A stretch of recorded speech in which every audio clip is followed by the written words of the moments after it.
everybody, how's it going? Doing good? That's what's up.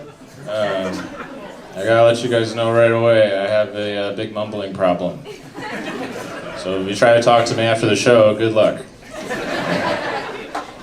I was mumbling to my sister the other day, and she was like, you know, mumbling's a sign of schizophrenia, right? I'm like, yeah, most people just say speak up. I don't know why you had to bring schizophrenia into this. Later that night, she texted me a link, famous serial killers who had schizophrenia. Didn't need this follow-up, but I read that article and they all had it. All the big ones, all the big boys had it, so now I'm worried, you know? A, like, will I start hearing voices? That's bad. But then B, what if the voices are also mumbling? You know how awful that would be? Like, I can't even understand the instructions on who to kill. I'm like, what did you say? Did you say Ryan or Brian? Both? All right, fine. Gotta do whatever they say. I don't know what my sister's deal is. She caught me picking my nose, and she was like, you know, picking your nose is a sign of Alzheimer's, right? And I'm like, do you tell this to everybody? She was like, pretty much. I was like, you're an elementary school teacher. You're probably ruining children's lives as we speak. But yeah, mumble. I think mumbling's underrated. It gets a bad rap. I think it's underrated though, because it gives you 2 tries at every sentence. Right?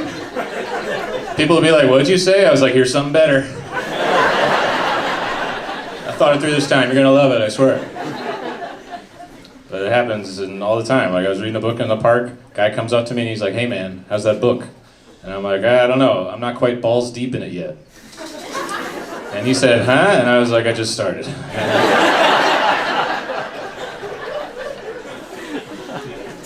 I think part of the problem is that my voice sounds so boring. I sound like a sentient bran flake or something. Even people at work get mad at me. My boss is like, you gotta sound more excited at meetings, buddy. You gotta pep it up. I'm like, do you know what we do for work? We implement consumer data platforms at the enterprise level.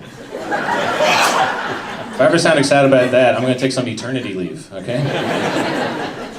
I was looking up the other eternity leaves at my work, and we got a bonkers paternity leave policy. You get 6 months of it, which is a lot. That's like half a year. And you get it even if you adopt a kid. Sounds like a loophole to me. I saw that in the company handbook. I was like, where do you get a 17-and-a-half-year-old orphan? He'll drive himself to my apartment? That's perfect. So you think about it, that kid's had a horrible life. He's been stuck in an orphanage for 17 and a half years, you know, because he wasn't good enough at chess or whatever to escape. I'm plucking him out of there. We're going on the road, baby. Let's go on a road trip. Let's drive on Route 66. I want to see where they filmed Cars. Then the 6 months are up. I gotta go back to work, but now he's an adult. You're welcome. Okay. You have a job. You guys like jobs? I work from home, mostly just the from home part, but I work sometimes. And I wish I had a better apartment for it, because my apartment has this sign out front that says, units contain old world charm. And I was like, what the heck does that mean? And then I found out it's mice. They're of the old world, and they're in my apartment. And I hate it with their little feet, skitter. I read online that the mice are only as afraid of you as you are of them. So if that's the case, we're both lying awake at night. Quaking with fear. So I went to the trap store and I bought some mouse traps, and I laid them about town, and I didn't catch any mice. And I look at the box and it's like, for maximum effectiveness, bait the traps with peanut butter. But here's the thing, I'm deathly allergic to peanut butter. So now it's either gonna be me or them. How come it's been like 100 years and we haven't found a nut-free alternative that mice like, you know? What if they really like Chobani? But I can't kill them anymore, so I think I'm just gonna do the next best thing. I'm gonna turn them into a ratatouille. Turn them into a ratatouille, we're gonna work together, we're gonna open up a nice restaurant, it's gonna be good, all right? So now I'm just like at home and I'm like throwing cookbooks behind the fridge. I like whisper to him at night, I'm like, anyone can cook. go during work. I just leave on Rachel Ray for hours. Gotta learn from the best. It's working pretty good. I came home the other day, spelled out on my counter in rat poop, I need an immersion blender. I don't even know what that is. People say Ratatouille is the best rat movie, but I think it's actually the original tale of rodent redemption, Stuart Little. Yeah, pretty good movie. But I was looking back on the plot on Wikipedia, a bit far-fetched. You're telling me the parents went to the orphanage, looked around the orphanage, adopted the mouse? What those kids look like, you know? How could you not pick my beautiful 17-and-a-half-year-old son? You guys know who wrote the screenplay for Stuart Little? Yeah, Philadelphia's own M. Night Shyamalan. Isn't that crazy? Right? Watch the movie again. Stuart was dead the whole time. Yeah, I work from home. People have been calling it a career lately. I don't like that. They're like, how's your career going? I was like, ooh, I'm in too deep. I've been here too long. But yeah, I don't know. Like we do a lot of like ice breaking at work with like meetings and meeting new people. You always got to share a fun fact, and people are really bad at it. I don't know how hard it is to live a fulfilled life, but my God, this lady today was like, I really like pickles. Followed by, I have 3 lovely children. Prioritize, all right? You just tell us about your kids. I don't want to hear about pickles. This other guy, he's on my team. Every time we have a fun fact, he says the same thing. He's like, I was born 3 months premature. I'm like, dude, you're 40. It's time to come up with something new, all right? Something has had to have happened to you in the last 4 decades to be being a preemie. That's crazy. Play pickleball, something. But, you guys ever meet a preemie in the real world? Oh, God. Oh. It's always white people. They're always white. Always white, all right? I think it's because they want to show that one example of when they experience struggle, you know? They're like, I was in an incubator for 2 months. Since then, pretty good. Haven't had a single issue in 40 years after that incubator. Breaking the ice is hard, though. You ever watch The Deadliest Catch? My one friend in college, she would introduce herself, and then her fun fact would be, tell me when your birthday is. And then someone would tell her, and she would do the math and tell you around the time when you were conceived. Horrible way to introduce somebody. She goes up to me, she's like, when's your birthday? I was like, October. She's like, Valentine's Day, baby. I'm like, yeah. Imagine doing that in the future. It's just going to be like everybody's minus 9 months is like when Taylor Swift and Travis Kelce get married, you know? It'll be like the big baby boom. But anyway, I work with this old lady. You ever guys work with older people at work? Oh my God, this lady at my job, she's old as heck. She's like 34. Dusty, dude. I call her the crypt keeper. She sent me an email. She's like, Shane, gotta take a sick day today. I have diarrhea. That's an overshare, Beth, okay? I need to know that. But then I was thinking, I was like, can we take sick days for diarrhea? Is that a thing we can do? I'm about to start working 4 days a year. Just think about it. You want to take a 3-day weekend? Put that crock pot on Wednesday, all right? It's time for chili, all right? Meal prep, baby. She sent me the poop emoji in that email. That's a bridge too far, Beth. I don't like the poop emoji because it doesn't really look like poop. It's a perfect swirl. Who's making the perfect swirl? Huh? You're just like over the toilet like it's soft serve ice cream? Or like, another masterpiece? No, I don't have the hip control for that. No one does. Plus it's got eyes and a mouth. If your poop's got eyes and a mouth, chew more, all right? I just want more options, you know, there's all those different skin tones for the emojis, which is great. I love mixing it up a little bit in the summertime, and but the poop's just the one option. Like, give me the diarrhea, give me the big log, give me that blue one that comes out sometimes, you know? I gotta tell the group chat exactly how crappy my day is, all right? I need specifics. I kind of miss the gun emoji. You guys remember the gun emoji? Yeah. The only time in American history a gun's been taken away, alright?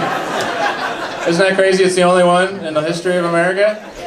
Why haven't the Patriots risen up, okay? That feels like something they would be on top of, you know? But yeah, I don't know. I think about it all the time. Because it's just, now it's like a green water gun thing. And I was just making my sad friends' text harder to understand. So it used to be like gun, crying face, I call them like, is everything okay? And now it's like bathtub, toaster, lightning bolt, X. So I'm like, yeah, jeez. I need a master's degree to solve this puzzle. What am I? Nicolas Cage and National Treasure? This is crazy. But yeah, I'm in therapy. Thank you, I'm very brave. Very brave. I'm the first Irish person in the history of my family to go to therapy. Thank you. My sister's like, why are you doing that? And I'm like, because I need to get right up here. And she was like, I don't need it. I was like, what do you do instead? She's like, cooking's my therapy. And I'm like, I know you. Therapy should be your therapy. Okay? Also, I've eaten your food. Takeout should be your cooking. You're doing it all wrong. But the business model for therapy is kind of crazy, you know? It's like just you giving your secrets to people and paying them. That feels like something a 6-year-old came up with, you know? They're like, give me $1, I'll tell me whatever you want, you know? And I'm just going around the internet. I was like, you guys want it? You guys want it? You guys want it? And they're like, we're not accepting new secrets right now. I think you're gonna want to hear what I have to say. Okay, I got some good juicy tidbits in here. You're gonna be paying me by the end of this. I don't know. My therapist is weird. I told him, he's like, what do you want to talk about? And I said, I want to talk about my relationship with my father. I texted him the other day, I love you, Dad. And he texted back, are you in danger? I was like, yeah, I guess being open and vulnerable is the most dangerous thing. You know?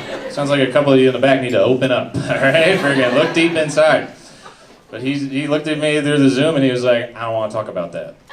And I'm like, I'm sorry, who's in charge here? I thought I get to talk about whatever. And he's like, I was like, do you have anything you want to talk about? And he was like, actually, I'm having some trouble with my child at school. And I was like, I think that's our time. We gotta get out of here. But yeah, I like drinking. That's my big thing I talk about in therapy. You guys heard about drinking? It's my favorite thing. I told my therapist, I was like, I feel good when I do it, I feel bad when I don't. And he was like, that's something we need to work on. I don't know, it's pretty good. Have you tried it? He's like, you know, there's a very serious link between all the drinking you're doing and the depression you have, right? And I was like, yeah, it cures it. Let's go get a drink right now, dude. There's a WNBA game on somewhere. Let's go. He's like, that's my one rule. I can't hang out with patients like that. And I was like, all right, Batman. Just say no. Yeah, I got a weighted blanket for my anxiety. Oh yeah, it's 25 pounds. I got it for Christmas. You guys do Christmas? A lot of pagans over here. No, Christmas gets sick when you're older, you know, because you got more money, your family has more money, you buy each other nicer things. I've been buying my parents like really, really nice stuff because I realized in a couple of years, it's all coming back my way. You know? Like Christmas has become layaway. It's pretty sick when you think about it. Like this year I bought my dad a PS5. He's like, what is this contraption? I was like, yeah, it's a clock radio, dude, don't worry about it. Oh, but I got the weighted blanket, right? It's 25 pounds, and you're supposed to lay under it, get all snug as a bug in a rug, and then it reduces your anxiety. But you know what doesn't reduce your anxiety? Getting trapped under a blanket. It's anxiety-inducing, if anything. It's brutal. So now I'm like worried about getting out of bed, and but I kind of coupled nicely because my therapist is like, you know what the secret to curing depression is? Exercise. All right, go for a walk. And I was like, okay. And to get back at him, I trudge. But no, I joined Planet Fitness, and yeah, it's a great place. You ever been in there? They should rename it Pizza Planet. When I'm in there, you get to meet a fitness concierge, which is a non-French person who tells you about exercise. And I walk in, he points over to me, he's like, hey, little buddy, tough start. What do you want your fitness goals to be? And I told him about the blanket. He was like, that's fine, dude. Let's work on your bench press. What do you bench right now? I was like, less than 25, for sure. 10? I don't know. He's like, all right, how about you want to run 2 miles? That's a good goal, running 2 miles. I was like, why would I ever?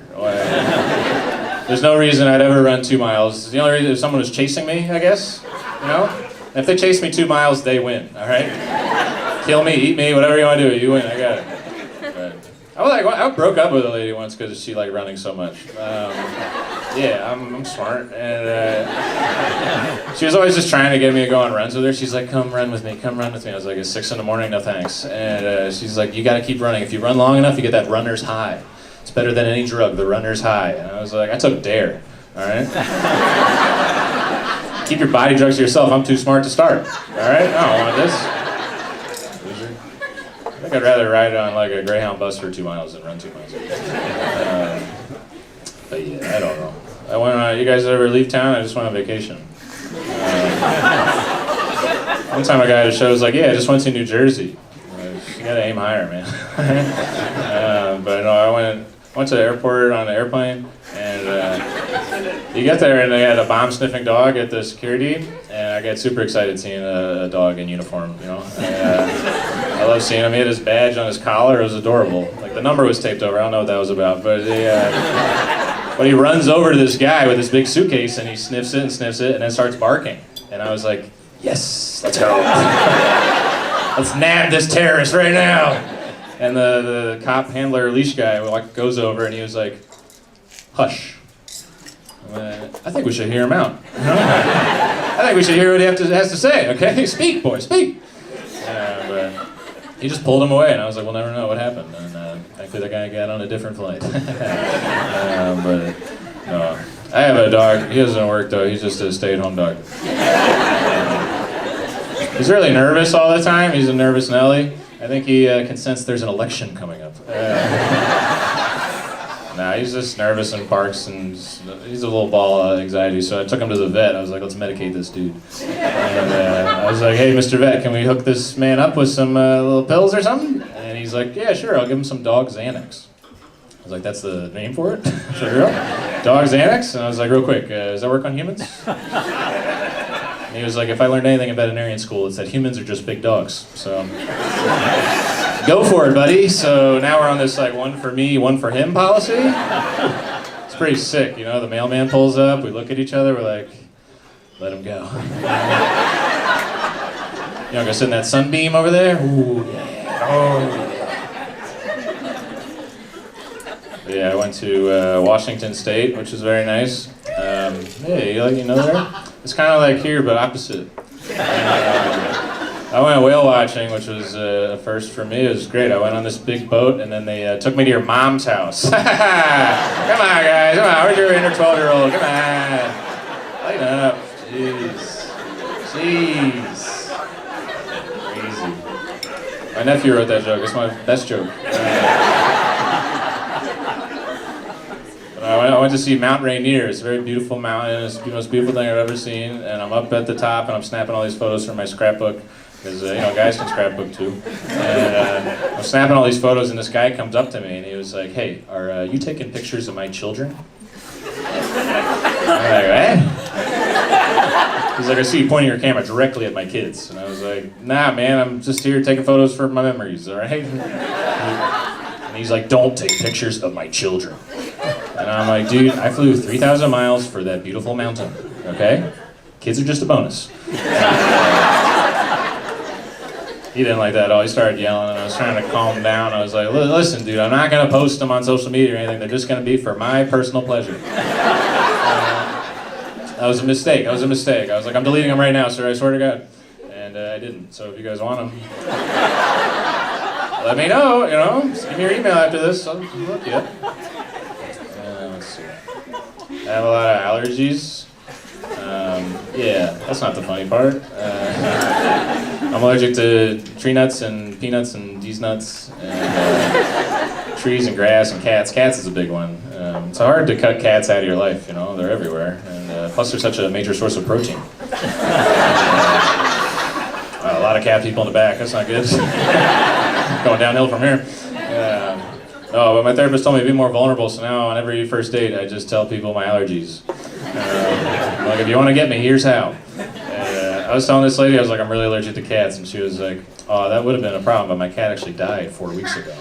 I'm I'm like, oh, hell yeah, hell yeah. Let's go. Finally a win for old Shaney, baby. Let's do this. I'm so excited for your loss. This is great. You want to get another drink? But I was talking to this lady on the town. You guys ever go out in the town?